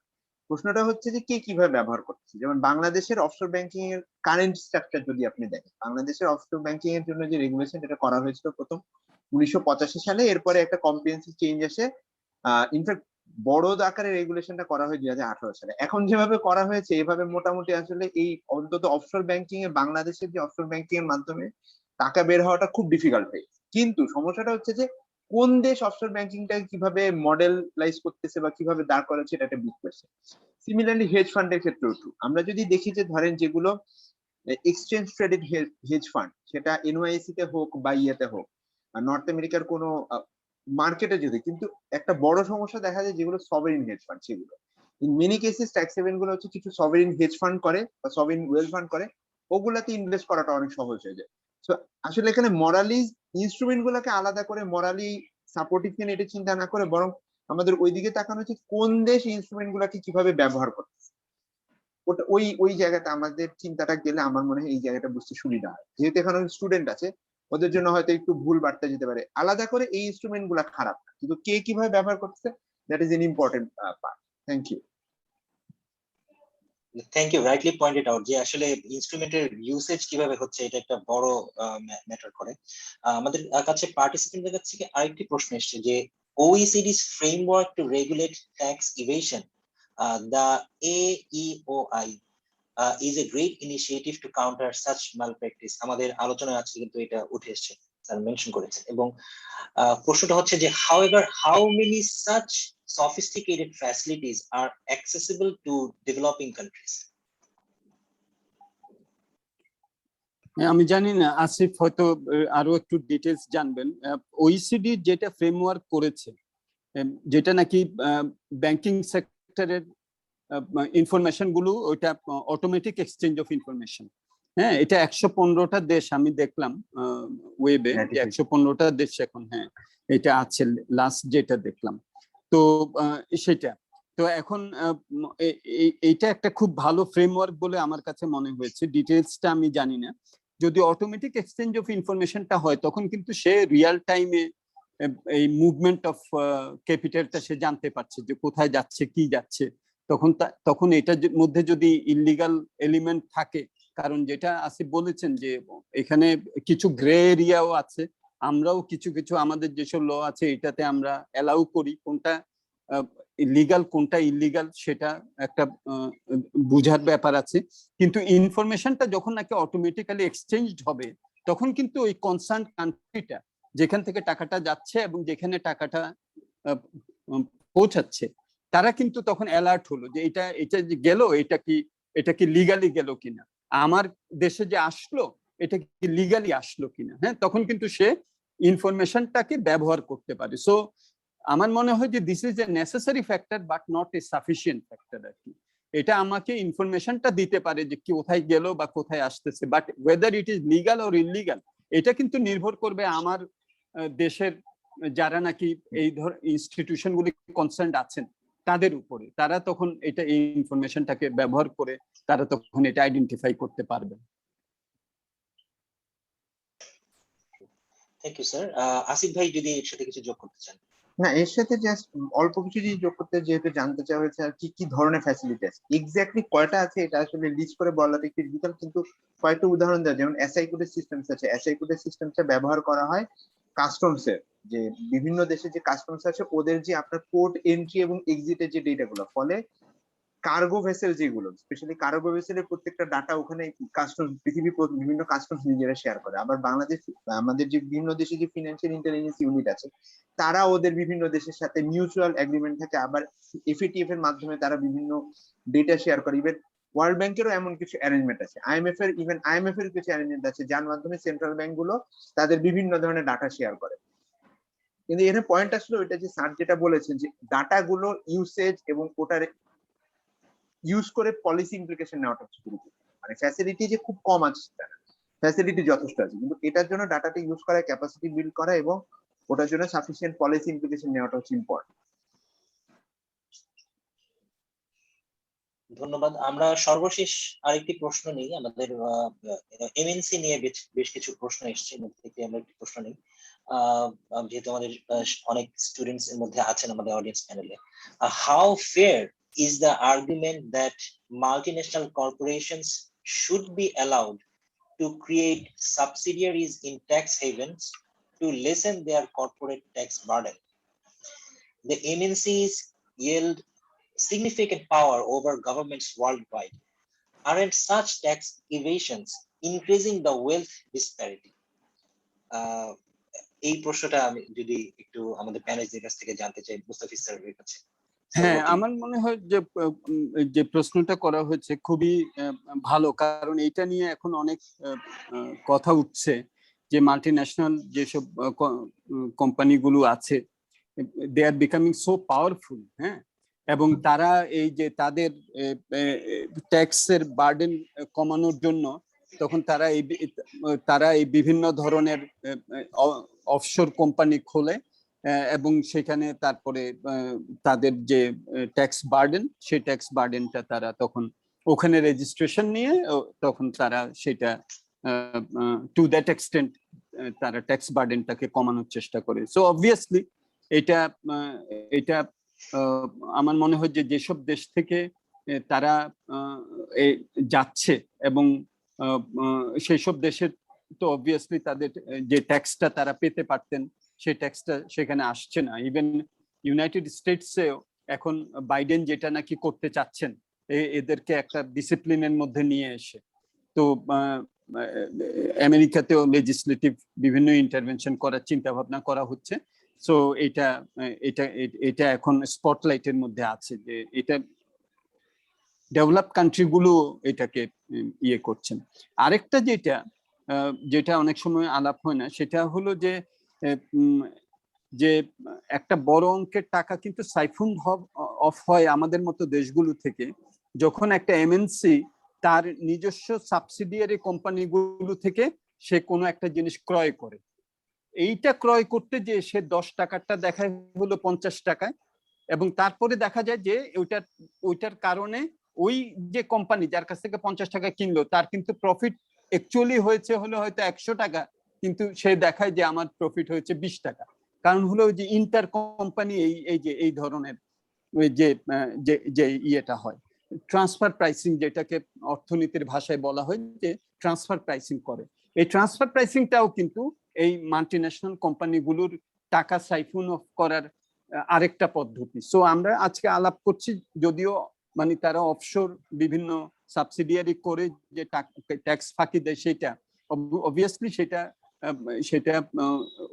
ওইসব দেশে যেখানে তারা রেজিস্ট্রেশন করেছে, যেসব দেশের কোম্পানি, সেখান থেকে তো একটা ক্ষতি হয়ই তাদের, কিন্তু এই সাইডটাও আমাদের কিন্তু খেয়াল রাখতে হবে। ইনফ্যাক্ট এইটা যেসব দেশে এফডিআই আসছে, যেসব দেশে অনেক মাল্টিন্যাশনাল কোম্পানিরা অপারেট করে, সেখানে কিন্তু এই ট্রান্সফার প্রাইসিংটা ইন্টার কোম্পানি লেনদেনের মাধ্যমে যেটা করা হয়, এটা কিন্তু একটা বিরাট একটা ট্যাক্স ফাঁকির জায়গা। হ্যাঁ, সো আমাদের দেশে কিন্তু এনবিআর এ একটা ট্রান্সফার প্রাইসিং সেল আছে। হ্যাঁ, ট্রান্সফার প্রাইসিং সেল এইটা প্রতিষ্ঠা করার আগে যে কাজটা হয়েছিল সেই কাজটা আমি এনবিআর এর একজন অফিসারের সাথে মিলে করেছিলাম। ইনফ্যাক্ট ও আমার ছাত্রই। সো এবং তারপরে এই সেলটা হয়েছে। সো আমাদের দেশে কিন্তু এই এমএনসির এই ট্রান্সফার প্রাইসিং এর মাধ্যমেও যে টাকাটা ইয়ে হয়, সাইফুন অফ হয়, সেটাও কিন্তু একটা ব্যাপার আর কি। But the question is valid, এবং আমার মনে হয় যে এখন এরাও বিভিন্ন ধরনের প্রেসারের মধ্যে আসছে এই মাল্টিন্যাশনাল কোম্পানিগুলো, এই এক্স্যাক্টলি এই কারণেই আর কি। ধন্যবাদ স্যার। তো আমরা আমাদের আলোচনার শেষ দিকে চলে এসেছি। আমরা যদি আমাদের উপসংহার টানার আগে একটু সামারাইজ করতে চাই যে বাংলাদেশের পার্সপেক্টিভ থেকে এখন আমাদের সামনে ওয়ে ফরওয়ার্ড কি আছে এই ইস্যুটাকে চ্যালেঞ্জ করার জন্য। আমাদের অনেকগুলো কথা উঠে এসছে, এবং আমি আরেকটি জিনিস যোগ করতে চাই যে আমরা যদি এই প্যান্ডোরা পেপারস এর দিকেও তাকাই, দেখা যাবে সাউথ ডাকোটা স্টেটের নাম কিন্তু বারবার এখানে উঠে এসছে, এবং ইউএস সিস্টেমের মধ্যে থেকেও সাউথ ডাকোটাকে একটা ট্যাক্স হেভেন বলা হচ্ছে তার লজ এর জন্য।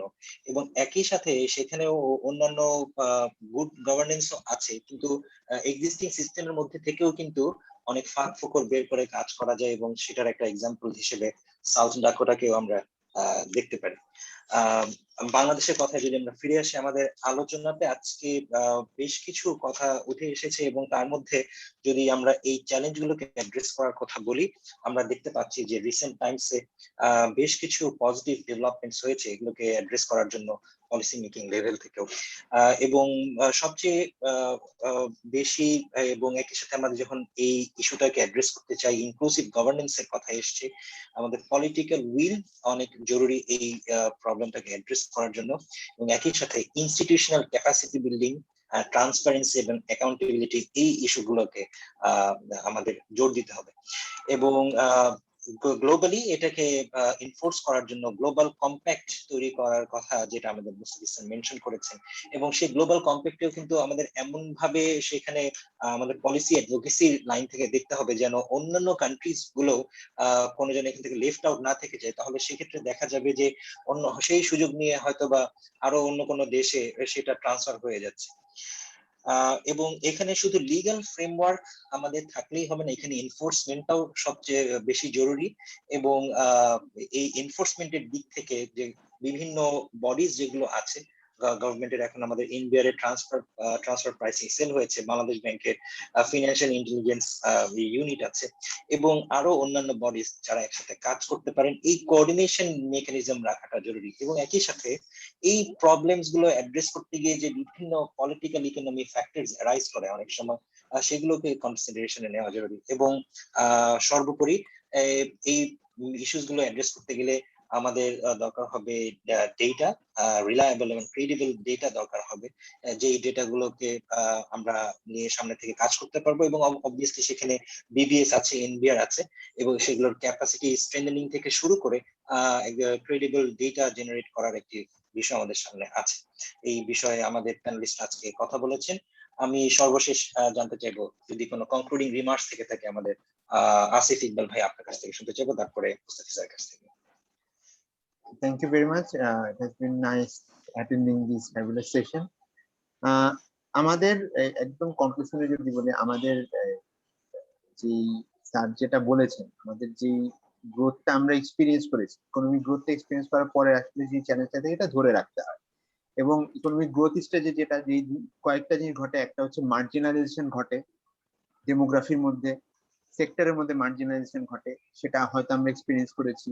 মানি লন্ডারিং মতো ইস্যুস ঘটে, এটাও আমরা এক্সপিরিয়েন্স করেছি, কোনো সন্দেহ নেই।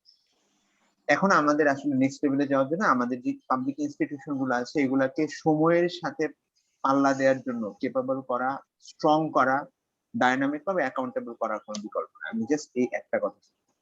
Thank you. না, থ্যাংক ইউ। প্রথমে ওয়ান্স এগেইন এত সুন্দর একটি আলোচনা হলো, এবং Robiul, you have summarised it very succinctly, thank you. এবং আসিফও যেটা লাস্টে বললেন, আমার মনে হয় যে সেটাই। দেখুন, বাংলাদেশ ডেভেলপমেন্টের যে স্টেজে আসছে, আমাদেরকে নেক্সট জেনারেশন অফ চ্যালেঞ্জ গুলোকে এখন অ্যাড্রেস করতে হবে। ডেভেলপমেন্টের এক এক স্টেজে এক এক ধরনের চ্যালেঞ্জ আসে। আমরা এখন যে স্টেজে আছি, এই স্টেজে এখন এই নতুন ধরনের চ্যালেঞ্জ গুলো কিন্তু আমাদের আসবে। সো সেগুলোকে আমাদের অ্যাড্রেস করতে হবে গ্লোবাল একটা পার্সপেক্টিভ আছে। এখানে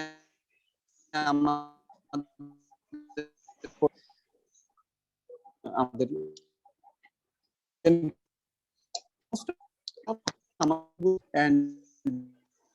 ভাই এটা জোর দিয়ে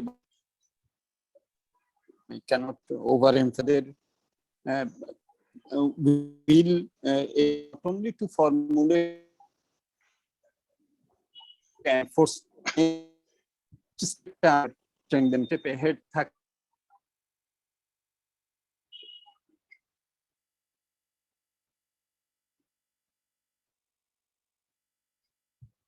আমার মনে হয় স্যার ব্রেকআপ হয়ে গেছেন স্যারের লাইন। শোনা যাচ্ছে এখন? স্যার এখন শুনতে পাচ্ছি। হ্যাঁ, তো লাস্টে যেটা আমি বলবো যে আমাদের এখন টেকনোলজি অনেক ডেভেলপ করেছে। আমাদের যেটা স্মার্ট যেই স্টেপটা হওয়া উচিত সেটা হলো যে এই টেকনোলজিকে কিভাবে আমরা ব্যবহার করতে পারি। হ্যাঁ, এই যে অটোমেটিক এক্সচেঞ্জ অফ ইনফরমেশন, এটাও কিন্তু একটা বড় ধরনের একটা কিন্তু আমাদেরকে একটা এনাবলিং টুল আমাদেরকে দিতে পারে। এটাকে যদি আমরা ব্যবহার করতে পারি ফরেনসিক ইনভেস্টিগেশন করা, capacity building, human resource capacity building করা, এগুলোর দিকে আমাদের যদি জোর দিতে পারি তাহলে কিন্তু আমার মনে হয় যে এগুলোকে অ্যাড্রেস করতে পারবো। এরা অনেক সময় ওয়ান স্টেপ এহেড থাকে, কিন্তু আমরা এগুলোকে আইনি আওতায় আনার সক্ষমতা আমরা যদি রাখি তাহলে এরাও ডিসকারেজড হয়। হ্যাঁ, আর আইনের যেসব দুর্বলতার জায়গাগুলি আছে, যেটা আমি ডিস্টিংশন একটা করতে চাইলাম, যে লিগাল মানি ইললিগাল হয়ে যায়, আবার আরেকটা আছে হলো ইললিগাল মানি ইললিগালি বাইরে যায়। হ্যাঁ, সো এই প্রথমটা যে আইনি আমাদের বিভিন্ন পলিসিতে দুর্বলতা আছে সেগুলো আমাদের অ্যাড্রেস করা, সেটাও আমাদের দরকার। Overall political economy, good governance, transparency, অ্যাকাউন্টেবিলিটির কালচার, এটাকে স্ট্রেংথেন করতে হবে। Thank you. Thank you sir. আজকে একটি চমৎকার আলোচনা হলো আমাদের সবার মধ্যে, এবং আমরা সবশেষে কিন্তু স্যার সামারাইজ করলেন, এবং যে আমাদের প্রতিটা ডেভেলপমেন্টের বিভিন্ন স্টেজে বিভিন্ন রকম চ্যালেঞ্জ থাকে। আমাদের এখন নেক্সট যে জেনারেশন যে চ্যালেঞ্জেস গুলো আছে, সেই চ্যালেঞ্জেস গুলো আমাদের ফেস করতে হবে, এবং স্যার রাইটলি মেনশন করেছেন যে স্মার্ট টেকনোলজি ইউজ করে আমাদের এই চ্যালেঞ্জেস গুলো অ্যাড্রেস করার সুযোগ আছে, এবং একই সাথে হিউম্যান রিসোর্স এবং ইনস্টিটিউশনাল ক্যাপাসিটি বিল্ডিং এর দিকগুলো আমাদেরকে কাজে লাগাতে হবে। তো আমি আমাদের আজকের এই সেশন ডিসকাশন এখানেই শেষ করব। আমার ব্যাকগ্রাউন্ডে চমৎকার একটি সমুদ্র দেখা যাচ্ছে, আমি কোনো ট্যাক্স সেভেনে বসে নেই, বাংলাদেশেই আছি। তো জুমের এই ফিচারটি কাজে লাগালাম, but seems pertinent to our today's discussion. Thank you very much, Mustafizur Rahman sir এবং আসিফ ভাই, thank you so much, and thank you ESC এবং EMK Center for this nice session. We hope to see more such sessions in the future. Over to you, Shuravita. The third episode of People's Debate has come to an end. Thanks to our respected panelists, Dr. Iftikharuzzaman, Dr. Mustafizur Rahman, and Asif Iqbal for such an amazing and insightful session. I would like to thank you, our respected moderator, Rabiul Islam Rabi, for conducting this session, and our viewers for their engagement and questions. Thank you. Thank you. Thank you very much. Thank you.